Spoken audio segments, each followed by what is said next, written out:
The pen trembled in my son's hand before pressing onto the paper. I watched from across the kitchen table, my breath shallow, my heart hammering against my ribs, our farm. The land my husband died working.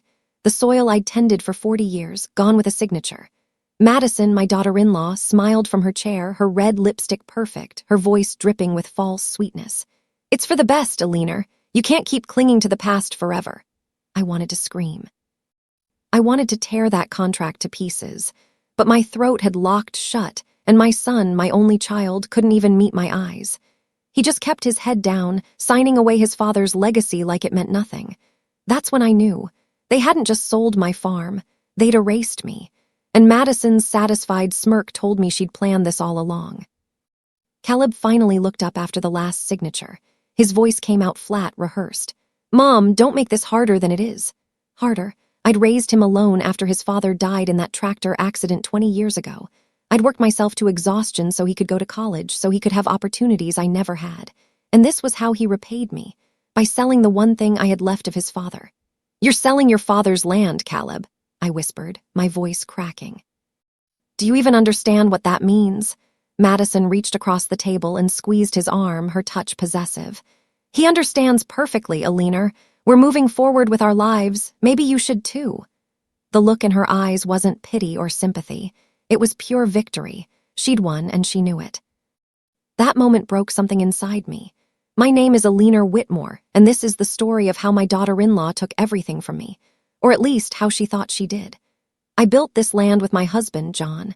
Every fence post, every barn board, every crop season represented our sweat, our blisters, our faith that hard work meant something. After John passed, this farm became my connection to him. The only thing I had left. But to Madison, it was just real estate. Just another property to flip for profit. She saw my entire life as a transaction, and I let her believe she'd won, because she had no idea what was coming. No idea who she'd actually crossed, and by the time she figured it out, it would be far too late. The day the sale went through officially, I stood at the window and watched the buyer's truck roll past the barn. The old wooden sign that read Whitmore Farm tilted in the wind, half the letters faded from years of weather. Caleb came to say goodbye, but his hug felt mechanical, like he was checking off a box. Madison didn't even pretend. She just smiled from the car and called out, "Don't worry, we'll visit sometime." I didn't answer. I couldn't. I packed 2 old suitcases with what little I could carry. Photos, John's watch, a quilt my mother made. Then I locked the farmhouse door for what I thought was the last time and whispered to the empty fields around me, "You'll see, John. I won't let her destroy what we built." I had no idea how I'd keep that promise, but I meant every word. I moved into a small cabin an hour away from town. It was the same place John and I used to escape to on weekends, back when we could afford to take breaks. The cabin was dusty and cold, but it was mine. Free and clear, paid off years ago.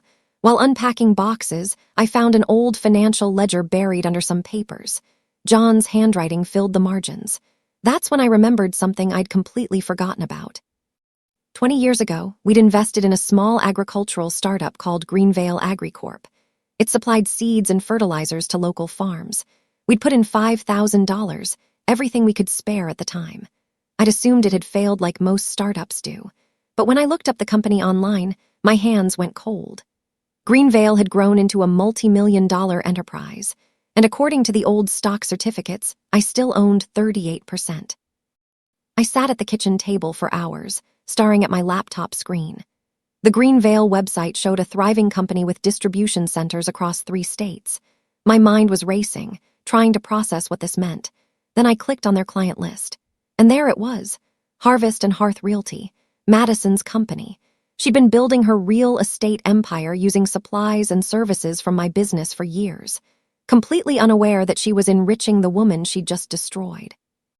The irony made me laugh out loud in the empty cabin, a bitter, sharp laugh that turned into something else. Power. The humiliation she'd caused me still burned fresh in my chest, but now it began transforming into something I could use. Madison thought she'd won, but the game wasn't even close to over. It was just beginning, and this time I'd control every move. I didn't rush. I didn't confront anyone. Instead, I called Greenvale's corporate office and arranged a meeting with the board of directors. My shares gave me significant influence, but I wanted more. I needed control. At the meeting, I played the role perfectly. The humble widow, the quiet farmer, the woman who'd forgotten she even owned stock. They welcomed me warmly, especially when I expressed interest in taking a more active role. I asked questions. I listened carefully. I learned who made decisions and who just followed orders. Inside, my mind was working constantly, building a plan brick by brick. Madison's arrogance had been her strength. Now it would become her downfall. And she'd never see it coming because she'd never bothered to really see me at all. 6 weeks after I lost my farm, Caleb called. His voice was hesitant. "Mom, Madison wants to invite you to dinner. She thinks it would be good for us to reconnect." I almost refused. The wound was still too fresh. But then I realized this was exactly what I needed. A chance to look my enemy in the eye while she had no idea what I was planning. At dinner, Madison was in her element. She showed off her new diamond bracelet, talked endlessly about their successful sale, dropped names of important clients. She treated me like a charity case. Poor old Alina stuck in the past. I smiled politely through every condescending comment, every subtle dig. "Congratulations," I said softly when she finished boasting about her expanding business. "You've really built something impressive." The lie tasted bitter, but patience was my weapon now, and I was learning to use it well. Behind my calm expression and polite smiles, I was already moving pieces on the board. At my next Greenvale meeting, I suggested we diversify our client partnerships. "We're too dependent on a few large accounts," I said reasonably. "We should spread the risk." The board agreed. Over the next month, I quietly steered several major contracts away from Harvest and Hearth Realty. I made sure other real estate firms got better deals. More favorable terms. Nothing Madison could prove was deliberate, just business decisions that happened to hurt her company. My influence at Greenvale wasn't absolute yet, but every suggestion I made, every connection I nurtured with other board members, was another thread pulling tighter around Madison's empire. And she had no idea the noose was already around her neck. She was too busy celebrating her victory over me to notice she was losing ground everywhere else. I started noticing the cracks in Caleb's voice when he called. At first, the calls were weekly, obligatory, but as time went on, something changed. "Madison's been stressed lately," he admitted one evening. "Deals aren't closing like they used to. She thinks the market's shifting." I said nothing at first, just listened. Then I asked gently, "Are you happy, Caleb?" Long silence, the kind that speaks louder than words. "I don't know, Mom," he finally said. "Everything happened so fast." The sale, the money, moving to the city, I thought this was what I wanted. "And now?" I asked. He didn't answer, just said he had to go, but I heard it in his voice. Doubt, regret, maybe even the first hints of understanding. Madison had promised him a better life, but promises built on betrayal never hold their foundation, and his world was starting to shake. 3 weeks later, I was having coffee when I saw the headline in the local business section. "Harvest and Hearth Realty loses major supply contracts." The article was brief, quoting Madison blaming market shifts and increased competition. But I knew exactly what had caused her losses. Every contract she'd lost had been redirected through my quiet influence at Greenvale. Nothing illegal. Nothing she could prove was deliberate, just business. Cold, strategic business. The same kind she'd used to take my farm. I clipped the article and put it in a folder I was keeping. Documentation. Evidence. A record of every move in this chess game. My plan was working. Slowly, methodically, beautifully. And the best part was that Madison still had no idea I was the one destroying her empire piece by piece. She was too arrogant to ever suspect the old farmer she'd discarded. I met with Mark Sterling, Greenvale's CEO, at a small cafe outside town. He'd been one of John's closest friends years ago, back when they were both struggling farmers. Now he ran a multi-million-dollar company. "Alina Whitmore," he said, shaking his head with a smile. "You've been sitting on this company like a sleeping giant. What changed?" I smiled faintly, stirring my coffee. "Let's just say I remembered who I am." Mark leaned forward, interested. "The board's impressed with you. Your suggestions have been good for business." "Then maybe I should make a few more," I said. With Mark's support, I became the silent architect behind several key business partnerships. Deals that cut Madison's firm out completely. Contracts that went to her competitors instead. Every move was calculated, professional, unassailable, and absolutely devastating to the empire she'd built on my unknowing foundation. My parents' anniversary dinner brought the whole family together for the first time since the farm sale. I arrived quietly, wearing a simple dress, keeping to the background. Madison swept in like she owned the place, perfectly styled, acting like royalty. She held court at dinner, talking about her business, her plans, her success. But when my cousin Marcus mentioned reading about Harvest and Hearth's rough quarter, Madison's perfect smile faltered. Just for a second, but I saw it. The crack in her confidence, the flash of worry she tried to hide. I didn't look directly at her, didn't say a word, but I felt her eyes on me throughout dinner. Suspicious, uncertain. She was starting to realize something was wrong, that her perfect plan wasn't working out quite the way she'd expected. Good. Let her worry, let her wonder. Let her feel the same fear I felt when she took my home. Caleb appeared at my cabin one evening without calling first. He stood awkwardly in the doorway like he wasn't sure he was welcome. I invited him in and made tea. We sat in uncomfortable silence for a while. Finally, he spoke. "You look happier, Mom, different." I handed him his cup and smiled. "Peace has a way of finding you when you stop begging others for it." He didn't understand. I could see the confusion in his eyes, but I knew he would eventually. Understanding comes slowly sometimes. Like crops growing, you plant the seeds and wait. Caleb was starting to see the cracks in his marriage, the flaws in Madison's character, the lies she'd told to manipulate him into selling the farm.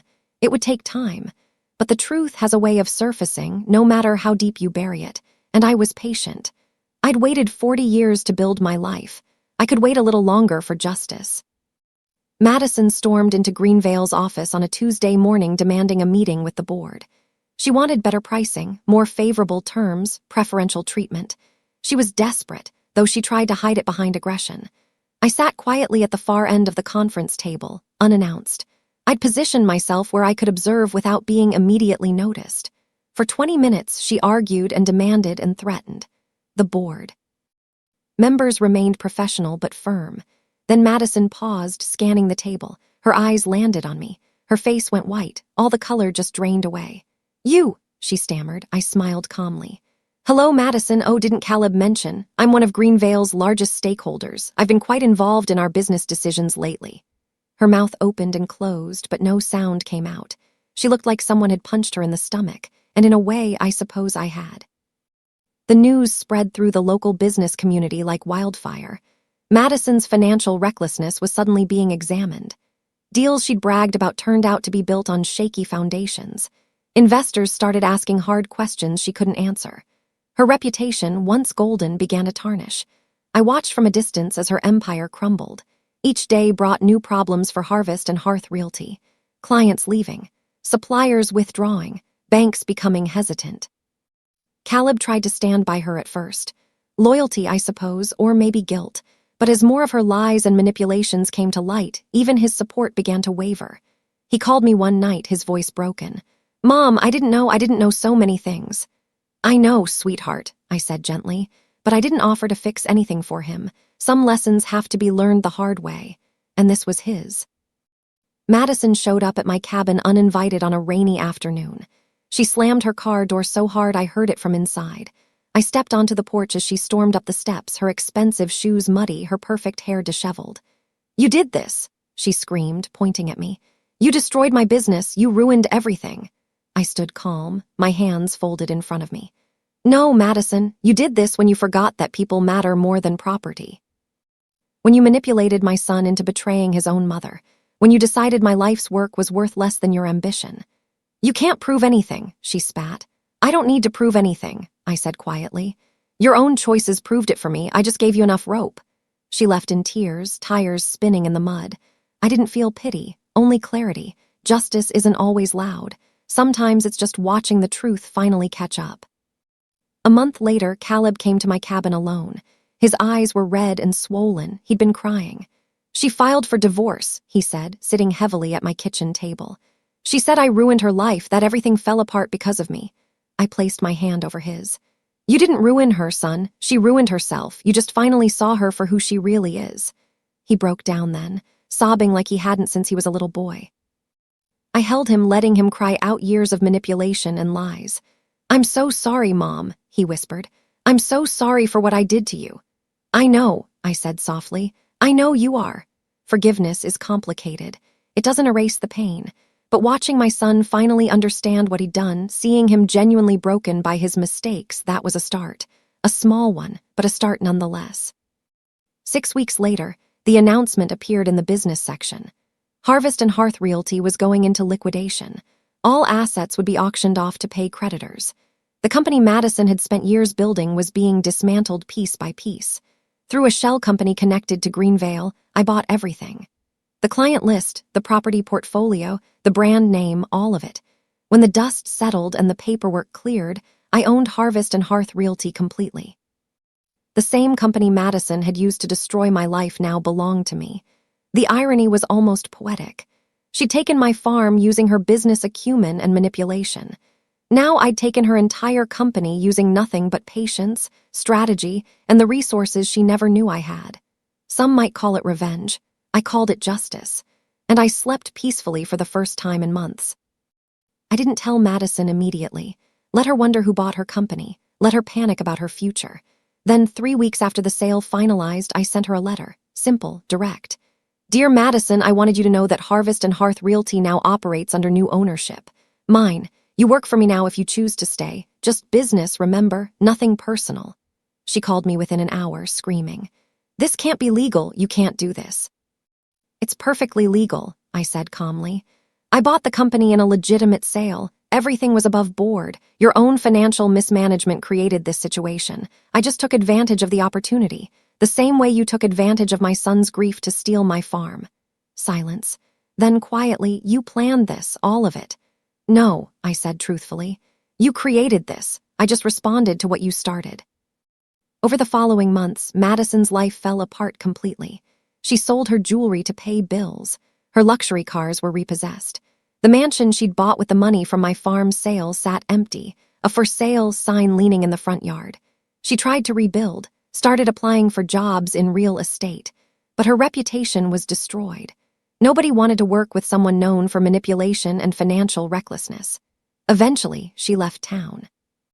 I heard through mutual acquaintances that she'd moved to another state, started over as a rental agent in a small firm, making a fraction of what she used to.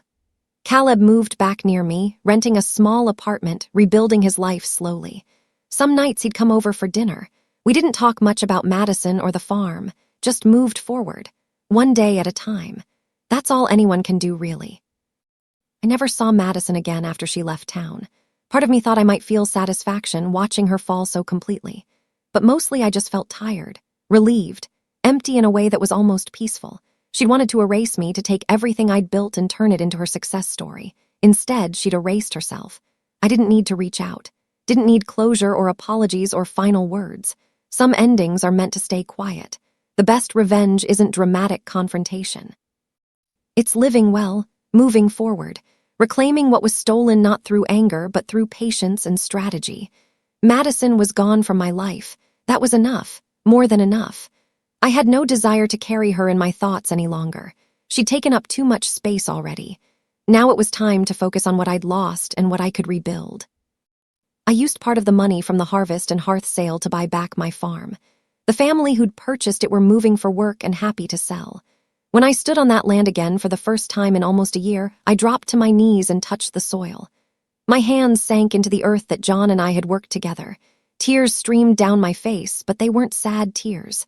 They were relief, gratitude, triumph. The barn was worn. Paint was peeling, fences needed repair, but it was home, really home. I walked through every inch of the property, whispering to John's memory. I got it back, love, I kept my promise. The wind rustled through the wheat field, and for a moment I could swear I heard his laugh, felt his hand on my shoulder. I knew you would, he seemed to say. I always knew. Caleb came to help me restore the old barn one sunny afternoon. We worked in comfortable silence, the kind that comes from shared understanding rather than words. Finally, while painting a fence post, he spoke. I didn't deserve your forgiveness, Mom. I set down my brush and looked at him, really looked at him, my son, older now, sadder, but maybe wiser. Forgiveness isn't something you earn, honey, I said gently. It's something I give. Not because you deserve it, but because holding on to anger would destroy me more than it would punish you. He wiped his eyes with the back of his hand. I'll spend the rest of my life making this right. Then start by helping me fix this barn, I said with a small smile. That's enough for today. We worked until sunset, rebuilding what had been broken, not just the barn, but maybe, slowly, our relationship too. Some things can't be fully repaired, but they can be rebuilt into something new. Something different, but still standing. The final morning came like a gift. I woke before dawn and walked across my land, watching the horizon slowly paint itself gold and pink. The farm was alive again, crops growing, barn restored, fences mended. I stood in the middle of the wheat field, closed my eyes and breathed deeply. The smell of earth and growing things filled my lungs. They thought they took everything, I whispered to the wind, to John's memory, to myself. But all they did was teach me who I really am, what I'm capable of. How strong I've been all along. The sun broke over the horizon, washing everything in warm light. I opened my eyes and smiled. This was my land, my legacy, my peace. Madison had tried to erase me, but I was still here, still standing, still growing. And that, more than any revenge, was the real victory. I turned and walked back toward the farmhouse, ready to begin another day, ready to keep building, ready to live.